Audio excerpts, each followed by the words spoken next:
लेने को तैयार है, लेकिन पुलिस नोटिस नहीं दे रही है।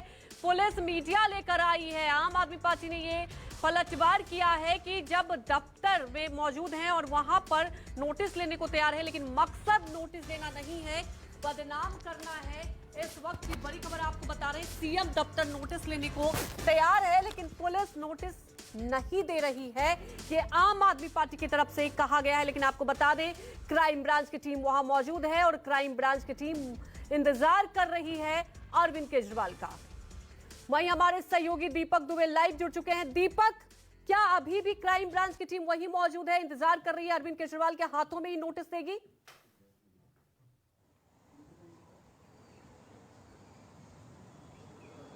जी बिल्कुल, 5 घंटे से ज्यादा का वक्त हो चुका है और अभी भी क्राइम ब्रांच की जो टीम है, क्राइम ब्रांच के जो एसीपी हैं, वो सीएम आवास के बाहर ही कार में बैठे हुए हैं। हालांकि जब सुबह वो आए थे तो अंदर जाने की कोशिश की गई थी, लेकिन स्टाफ के द्वारा साफ तौर पर मना कर दिया गया कि आप अंदर नहीं जा सकते हैं। हालांकि एसीपी का साफ तौर पर यह कहना था कि हम सीएम को ये नोटिस देना चाहते हैं, उनके हस्ताक्षर लेना चाहते हैं और इसके बाद यहां से हम चले जाएंगे। लेकिन साफ तौर पर स्टाफ को ये इंस्ट्रक्शन अंदर से है कि अंदर क्राइम ब्रांच की टीम या एसीपी को अंदर ना भेजा जाए।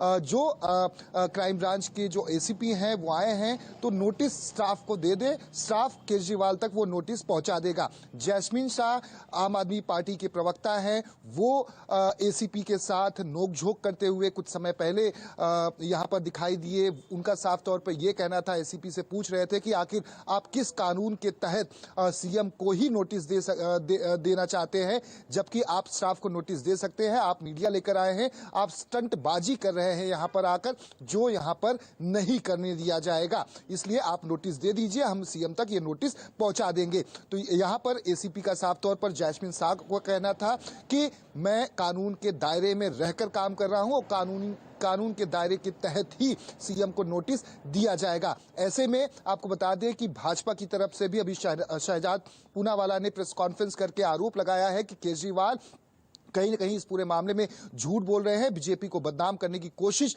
उनके और आतिशी के द्वारा की गई थी। अगर सबूत है तो आखिर सबूत क्यों नहीं पेश किया जा रहा है? क्राइम ब्रांच की टीम को आखिर क्यों रोका जा रहा है, अंदर नहीं जाने दिया जा रहा है, नोटिस को क्यों सर्व करने नहीं दिया जा रहा है? वहीं शहजाद पूनावाला ने आरोप गंभीर ये भी लगाए हैं और कहा है कि जिस तरह से अरविंद केजरीवाल ने अरुण जेटली, जो स्वर्गीय अरुण जेटली से माफी मांगी थी, जिस तरह से उन्होंने नितिन गडकरी से माफी मांगी थी पहले जब आरोप लगाया करते थे, तो उसी तरह से बेबुनियाद झूठे आरोप एक बार फिर से लगाए हैं। तो इनको आने वाले समय में भविष्य में फिर से माफी मांगनी पड़ेगी, जैसा कि इन्होंने अरुण जेटली और नितिन गडकरी को बदनाम करने की कोशिश की थी। अब देखना होगा कि आम आदमी पार्टी की तरफ से क्या कुछ और रुख इख्तियार किया जाता है, इसका क्या कुछ पलटवार किया जाता है। लेकिन क्राइम ब्रांच की टीम अभी भी यहां पर मौजूद है। 5 घंटे से ज्यादा का वक्त हो चुका है और क्राइम ब्रांच के एसीपी चाहते हैं कि वो केजरीवाल को ही नोटिस दें और उनके हस्ताक्षर लें। लेकिन यहां से जिस तरह का रुख रहा है आम आदमी पार्टी के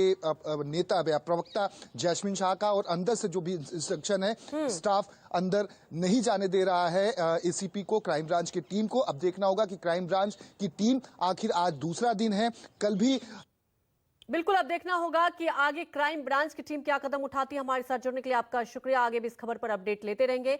इसी बीच एक और बड़ी खबर आपको बता दें, महाराष्ट्र के ठाणे से इस वक्त की बड़ी खबर आ रही है। उल्हासनगर गोलीकांड से जुड़ी इस वक्त की अहम खबर आपको बता दें, क्राइम ब्रांच एसआईटी का गठन किया गया है। एसीपी नीलेश सोनवानी के नेतृत्व में एसआईटी का गठन किया गया। कल बीजेपी विधायक ने सिंधे गुट के नेता को गोली मारी थी। मामले में अब तक 3 आरोपी गिरफ्तार।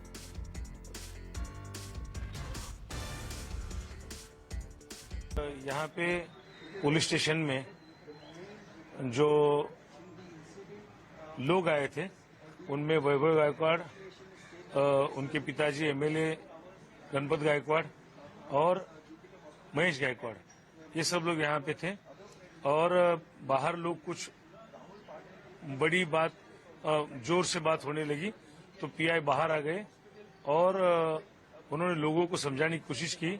उतने में अंदर फायरिंग हुआ और एमएलए गणपत गायकवाड़, इन्होंने निशाना लेके वहां पे इनके ऊपर महेश गायकवाड़ और राहुल पाटिल, इनके ऊपर फायरिंग किया था। धारा 30 हत्यार कानून इसके तहत अपराध दर्ज है। उनके घर में यह फायरिंग हो रही है एक विधायक की, और विधायक बोलता है खुलेआम कि मुख्यमंत्री शिंदे ने मुझे मजबूर किया फायरिंग करने के लिए, मुख्यमंत्री ने इस्तीफा देना चाहिए। इस निवेदन पर एक विधायक बोल रहा है सत्ताधारी पार्टी का, और ये बोल रहा है अगर मुख्यमंत्री शिंदे रहेंगे पद पर तो महाराष्ट्र में सिर्फ गुंडों की ही पैदाश होगी। मुंबई से सटे उल्लासनगर में पुलिस स्टेशन के अंदर फायरिंग का मामला सामने आया है। चौंकाने वाली बात यह है कि फायरिंग करने वाला जो है बीजेपी के विधायक गणपत गायकवाड़ हैं, और जिस पर फायरिंग हुई है वो भी सत्ता पक्ष यानी एकनाथ शिंदे गुट के जो नेता हैं महेश गायकवाड़, उन पर फायरिंग हुई है। बताया जाता है कि करीब करीब 10 राउंड फायरिंग हुई है, जिसमें से 6 गोलियां महेश गायकवाड़ को लगी हैं। उनकी हालत काफ़ी क्रिटिकल है। इस वक्त हम पुलिस स्टेशन के बाहर ही मौजूद हैं।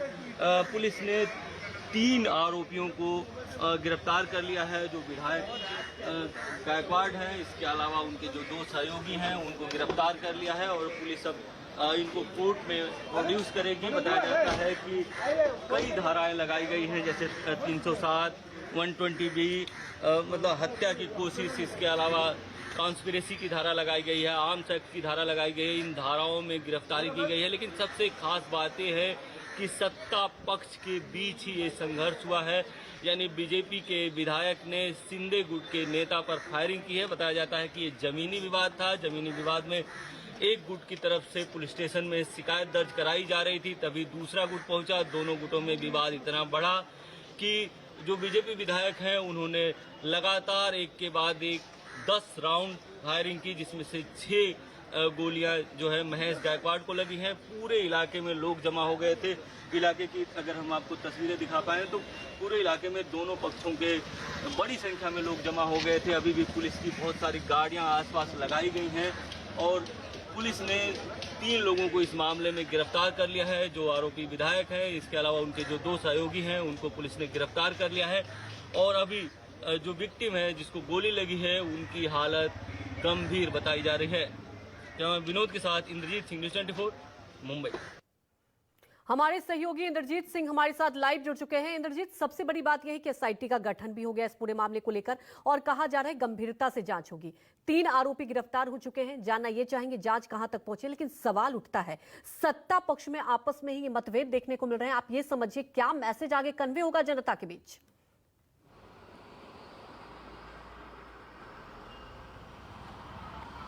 जी बिल्कुल, ये सत्ता संघर्ष है, और कहीं न कहीं ये मामला राजनीतिक तूल पकड़ने लगा है, क्योंकि जो फायरिंग हुई है वो पुलिस स्टेशन के अंदर हुई है। सुप्रिया सुले जो एनसीपी की सांसद है, उन्होंने कहा है कि पुलिस स्टेशन के अंदर गैंगवार चल रहा है, और कहीं न कहीं इस मामले में गृह मंत्री को इस्तीफा देना चाहिए। वहीं इस मामले में एसआईटी का गठन किया गया है, लेकिन ये पूरा मामला जो है सत्ता संघर्ष का ही है, क्योंकि दोनों में पहले से ही सत्ता संघर्ष चल रहा था। जो गणपत गायकवाड़ हैं कहीं न कहीं उसी के दूर के फैमिली से महेश गायकवाड़ भी आते हैं, और बताया जाता है कि महेश गायकवाड़ इस समय इलाके में काफ़ी काम कर रहे थे, और वो शिंदे गुट से जुड़े हुए थे, और चाहते थे कि इस बार जब सीट शेयरिंग हो और एमएलए का चुनाव हो तो ये जो सीट है उनको मिले, इसके लिए वो लगातार कोशिश कर रहे हैं। और कहीं न कहीं गणपत गायकवाड़ के रास्ते में वो लगातार आ रहे हैं। यही कारण है कि दोनों के बीच संघर्ष बढ़ रहा था। इस बीच ये जो ज़मीन है, करीब 4.25 एकड़ ज़मीन है, कल्याण स्टेशन से 5 किलोमीटर की दूरी पर है। इस ज़मीन का इस समय का अगर रेट देखें तो 25 से 30 करोड़ रुपए का रेट हो गया है। और ये जो ज़मीन है जाधव परिवार की ज़मीन है, जिसको रांका बिल्डर ने 96 में पहले 24 लाख रुपए में ख़रीदा था, लेकिन जैसा कि यहाँ पे गांव वालों का अक्सर देखा जाता है कि एक ज़मीन कई बार बेचते हैं। इसके बाद उन्होंने किसी और को ज़मीन बेच दी, फिर दूसरे से ज़मीन उन्होंने राका बिल्डर ने फिर खरीदा।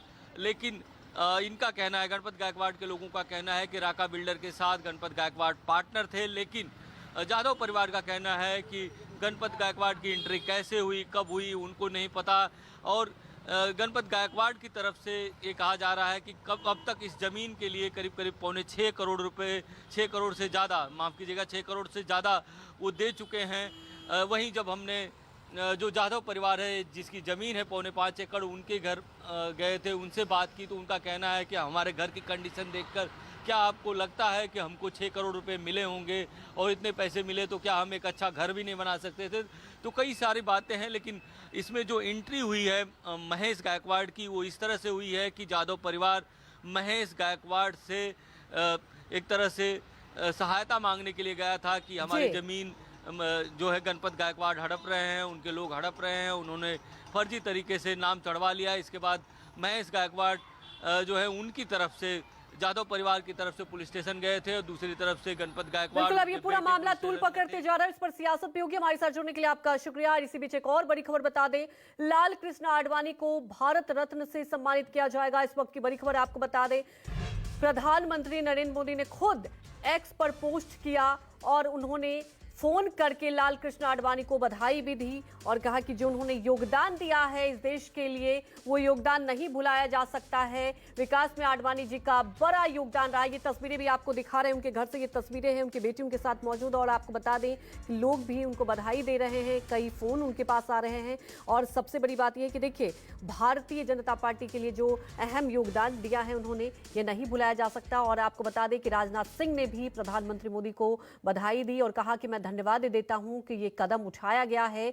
जनसंघ के अध्यक्ष रहे 1973 से 77 तक, बीजेपी के संस्थापकों में से एक रहे हैं लाल कृष्ण आडवाणी।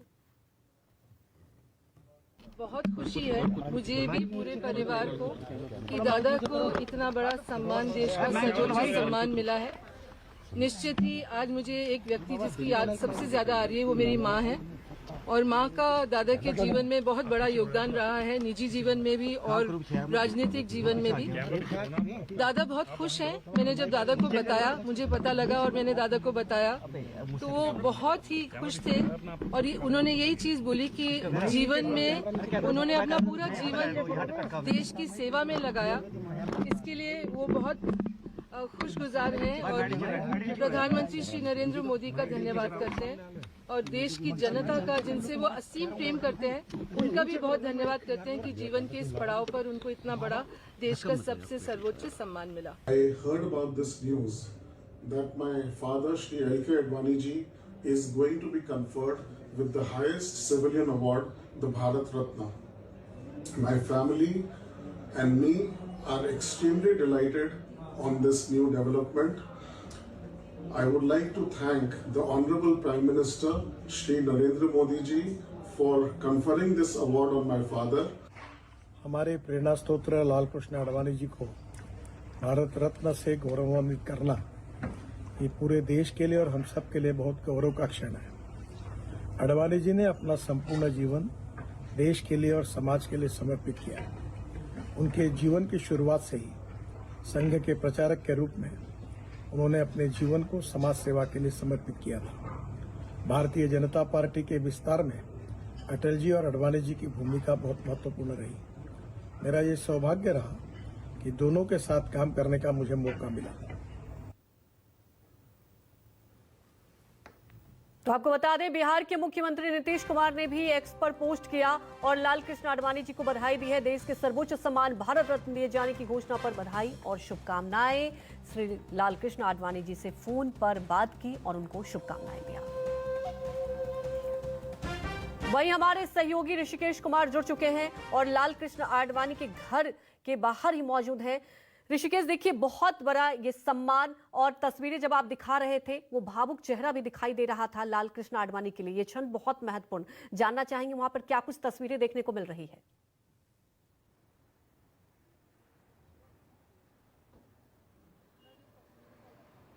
देखिए, मैं एक तस्वीर आगे पहले 30 पृथ्वीराज रोड की दिखा रहा हूँ, जहाँ तकरीबन 3 दशकों से लाल कृष्ण आडवाणी यहाँ रह रहे हैं। उनकी राजनीति का ये बड़ा गवाह रहा है। देश के उप प्रधानमंत्री वो रहे, फिर बीजेपी के राष्ट्रीय अध्यक्ष रहे, नेता प्रतिपक्ष भी रहे वो, कई सारे मंत्रालय उन्होंने संभाला।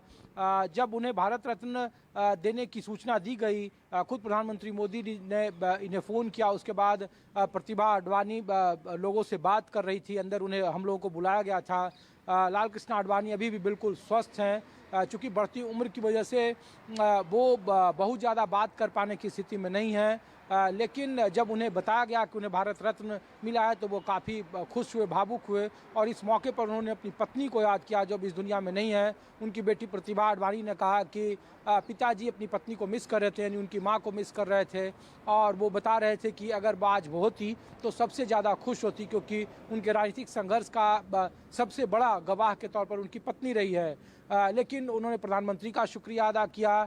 लोगों से वो बातचीत सिर्फ सांकेतिक तरीके से कर रहे हैं बढ़ती उम्र की वजह से, लेकिन जिस तरीके से एक वक्त था कि बीजेपी के 3 धरोहर अटल, आडवाणी और मनोहर, जिसमें से अब 2 भारत रत्न हो चुके हैं और एक जो कहा जा रहा है कि वो उस कतार में हो सकते हैं, लेकिन इसको लेकर कई तरह के सवाल भी उठाए जा रहे थे, लेकिन उसका शायद आज जवाब मिला जो 22 जनवरी को अयोध्या की रामलला की प्राण प्रतिष्ठा में आडवाणी जी को खोज रहे थे। विपक्ष बार बार आरोप लगा रहा था कि प्रधानमंत्री मोदी अपने सीनियर नेताओं को भूल चुके हैं, लेकिन अब जब भारत रत्न देने का ऐलान किया और खुद प्रधानमंत्री मोदी ने किया तो ये विपक्ष को एक करारा जवाब कहा जा सकता है कि वो ये खुद सोचे, और दूसरा वो अपने की गुरु दक्षिणा कही जा रही है। तो एक तस्वीर मैं फिर दिखा रहा हूँ उनके इस ऐलान के बाद उनके लोग जो बेहद परिवार के करीबी लोग हैं वो आ जा रहे हैं। चूँकि उनकी सेहत ठीक नहीं रहती है तो यहाँ एक छोटा सा उन्हें रख रखाव के लिए बहुत सारे कर्मचारियों को रखा गया है, लेकिन भारत रत्न मिलने के बाद लाल कृष्ण आडवाणी बेहद खुश हैं, भावुक हैं। प्रधानमंत्री का शुक्रिया अदा किया, देश के तमाम लोगों का अभिनंदन उन्होंने किया और कहा कि जो देश की सेवा वो कर रहे थे, शायद नागरिक का जो सर्वोच्च सम्मान है देश का वो उन्हें मिला है और इससे वो काफ़ी ज़्यादा खुश हैं।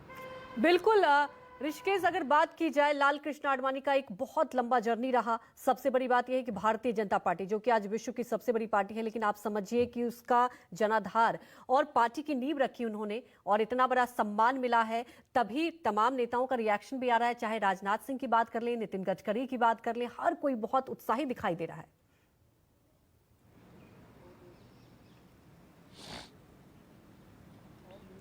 जी देखिए, बिल्कुल इसी घर से शायद 2009 में जब लाल कृष्ण आडवाणी की मेज़बानी में जब भारतीय जनता पार्टी चुनाव लड़ रही थी और बुरे तरीके से जब वो हार गई, फिर उसके बाद उन पर सेकुलर होने का आरोप लगा। फिर 14 में जब प्रधानमंत्री नरेंद्र मोदी को आगे किया गया, जब बीजेपी सत्ता में आई तो उसके बाद कई तरह के सवाल उठने लगे थे। कहा जा रहा था कि दरकिनार कर दिए गए, इनकी अब वो इज्जत नहीं रही, सम्मान नहीं रहा। संसद से लेकर सड़क तक विपक्ष इसे एक बड़ा मुद्दा बनाता रहा। लेकिन आज जिस तरीके से भारत रत्न अवार्ड का जिस तरीके से ऐलान किया गया इनके नाम का, ये वो तमाम विपक्षियों को लेकर के एक मुंह बंद करने की स्थिति है, एक करारा जवाब है कि लाल कृष्ण आडवाणी श्रद्धेय थे, प्रधानमंत्री मोदी के लिए हैं और रहेंगे। जो एक लंबा अनुभव रहा है, भले ही राम मंदिर आंदोलन के वक्त में बड़े प्रणेता के तौर पर उभरे, जनसंघ से जब बीजेपी की स्थापना हो रही थी तो उसमें ये संस्थापक सदस्य थे। इनके अपने सहयोगी पूर्व प्रधानमंत्री अटल बिहारी वाजपेयी को 2015 में भारत रत्न की उपाधि मिल चुकी थी। 2024 में अब उन्हें ये रत्न देने का ऐलान किया गया है, ये पुरस्कार।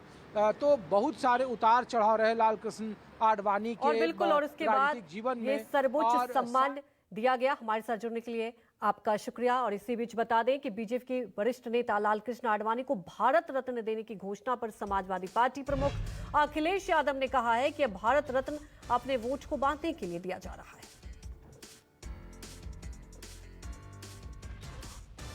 कि सभी सांसदों की उनकी टिकट कटने जा रही है।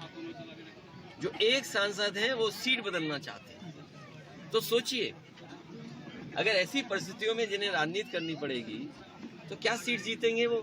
इसीलिए जानबूझ करके दूसरों की चिंता उन्हें ज्यादा है, उन्हें चिंता अपनी होनी चाहिए। और हमारे साथी ने जो पूछा कि भारत रत्न, ये भारत रत्न अपने वोट को बांधने के लिए दिया जा रहा है, ये सम्मान में नहीं दिया जा रहा है। सम्मान तो है खैर उस बात को, क्योंकि भारत रत्न है, लेकिन अपने वोट को बांधने के लिए।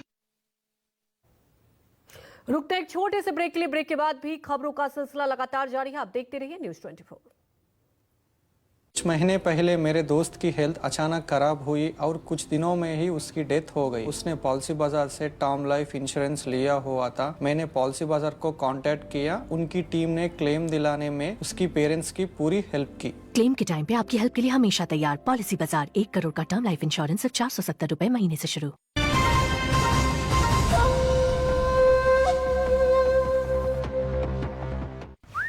हेलो, हाँ वो नेम प्लेट का क्या? प्रिया की स्ट्रेंथ मल्टीटास्किंग, रोहन की स्ट्रेंथ पेशेंस, प्रिया की दूसरी स्ट्रेंथ उसका enthusiasm, Rohan strength always playful. हम दोनों डिफरेंट हैं पर एक दूसरे की स्ट्रेंथ है। फाइनली